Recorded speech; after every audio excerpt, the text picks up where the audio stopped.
અહીં ઉપસ્થિત મહેમાનો, પ્રિય શિક્ષકો, વાલા સ્પર્ધકો અને વિદ્યાર્થીઓ, મારું નામ રંદેરા મુફીઝા સલીમ છે. હું ધોરણ 10 ની વિદ્યાર્થી છું. આજનો મારો વિષય છે રાષ્ટ્રવાદ કે વસુધૈવ કુટુંબકમ. હું તેના વિશે તમને મારા વિચારો તમારી સમક્ષ રજૂ કરું છું. રાષ્ટ્રવાદ શું છે? પોતાના દેશના પ્રત્યે સાચો પ્રેમ, દેશ માટે ઉદ્દેશ, દેશ માટે વિચારની ભાવના. પણ મારા મતે રાષ્ટ્રવાદનો સાચો અર્થ છે આપણે આપણા તરફથી આપણા રાષ્ટ્ર એટલે કે દેશને 100% પાછું આપવું. જે કોઈ પણ ક્ષેત્રમાં રહેવાવાળા અથવા કોઈ પણ સંસ્કૃતિમાં માનવાવાળા લોકોમાં એકતા જણાવે છે. वतन से करो मोहब्बत यह मेरा ईमान कहता है. वतन से करो मोहब्बत यह मेरा ईमान कहता है. वतन की करो हिफाजत यह मेरा कुरान कहता है. वसुधैव कुटुंबकमનો અર્થ થાય છે આખી પૃથ્વી એક પરિવાર. મનુષ્યથી મળીને સમાજ બને છે, મનુષ્યથી મળીને પરિવાર બને છે, પરિવારથી સમાજ અને સમાજથી આખો દેશ બને છે. ગ્લોબલ વિલેજ અને ગ્લોબલાઇઝેશન તેનું એક આધુનિક આવરણ છે. વસુધૈવ કુટુંબકમ સંસ્કૃત ભાષાનો એક શબ્દ છે જેનો મહાઉપનિષદ અધ્યાય 6 નો 71માં શ્લોકનું આ એક વાક્યાંશ છે. તેનો આખો શ્લોક છે અયંતિ જહ પરો વૈતિ ગણના લઘુ ચેતોસામ ઉદાર ચરિત નામતો વસુધૈવ કુટુંબકમ. આ શ્લોકનો અર્થ થાય છે આ તારું અને મારું છે. આ સંકુચિત માણસ કહે છે જેનું મન ઉદાર હોય છે. તેઓ માટે આખું વિશ્વ એક પરિવાર છે. પ્રાચીન ગ્રંથ વેદ અને ઋગમાં પણ એવું દર્શાવવામાં આવ્યું છે કે બધા જ લોકો એકબીજાના ભાઈ અને બહેન છે. બધાએ સાથે મળીને શાંતિથી રહેવું જોઈએ. તેવી જ રીતે અર્થવેદમાં પણ કહેવામાં આવ્યું છે કે વિશ્વના દરેક લોકો એકબીજાથી પ્રેમ કરે છે. ભારતીય દર્શન અને સંસ્કૃતિમાં પણ બધાને પોતાના માનીને પ્રેમ કરવાનું કહેવામાં આવ્યું છે. તેવી જ રીતે મુસ્લિમ ધર્મગ્રંથ કુરાન શરીફમાં પણ કહેવામાં આવ્યું છે કે દુનિયાના દરેક લોકો એકબીજાના ભાઈ અને બહેન છે. દરેક ધર્મના વડાઓને તેમજ દરેક ધર્મને સન્માન આપો. આપણા ત્યાં થતા લગ્ન પ્રસંગોમાં લાખો અને કરોડો રૂપિયાનો ખર્ચ થાય છે. કેટલા ટન અનાજનો બગાડ થાય છે, જ્યારે વિશ્વની અડધી પ્રજા ભૂખે મરે છે.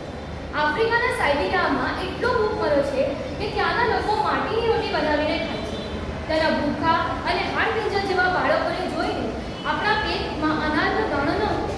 શું આપણે લગ્નમાં સાદગી લાવી અથવા કોર્ટ મેરેજ કરી આફ્રિકા તેમજ ગાઝા જેવા દેશોમાં ભૂખા લોકો માટે સામગ્રી મોકલીએ તો જ આપણે સાચા માનવી કહેવાના લાયક બનીએ.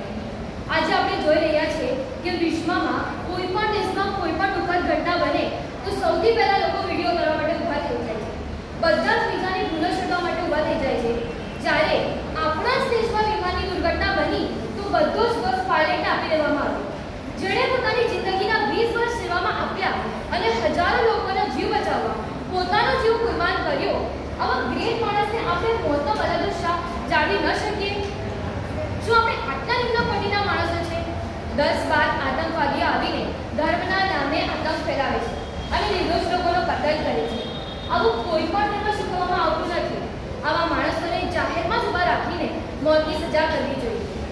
ઘરમાંથી નીકળતી મા, બહેન, દીકરી દરેકને સેફટી આપવી એ આપણા સૌની ફરજ છે.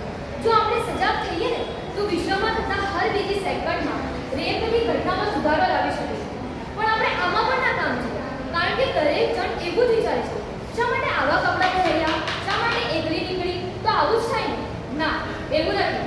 તે આપણી દીકરી છે, બહેન છે, કંઈ પણ કારણસર નીકળી હોય, જો એ એકલી દેખાય તો એમને સેફટી આપવી અને સુરક્ષિત રીતે ઘરે પહોંચાડવું એ આપણા સૌની ફરજ છે. આખા વિશ્વમાં ફક્ત 9 દેશોમાં ન્યુક્લિયર વેપન્સ છે. તેમાંથી આપણો દેશ ભારત. વાવ, ગ્રેટ, અમેઝિંગ. પણ આ ન્યુક્લિયર પાવર બનાવવાનું વિડેનિયમ ઝારખંડના એક ગામમાંથી આવી રહ્યું છે. ત્યાંના દર ત્રીજા માણસને એવી સેલિબ્રિટી છે. ત્યાંના લોકોના આખા શરીર પર રેશિસ છે. તેના ચહેરા બગડી ગયા છે.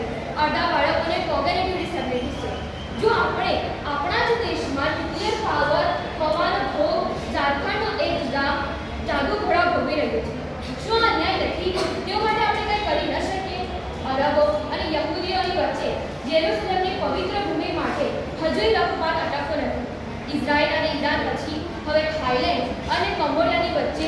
મંદિર માટે લોહિયાળ સંઘર્ષ શરૂ થયા. વિશ્વમાં આવા 10-8 યુદ્ધો લાખો લોકોને ભોગવી રહ્યો છે.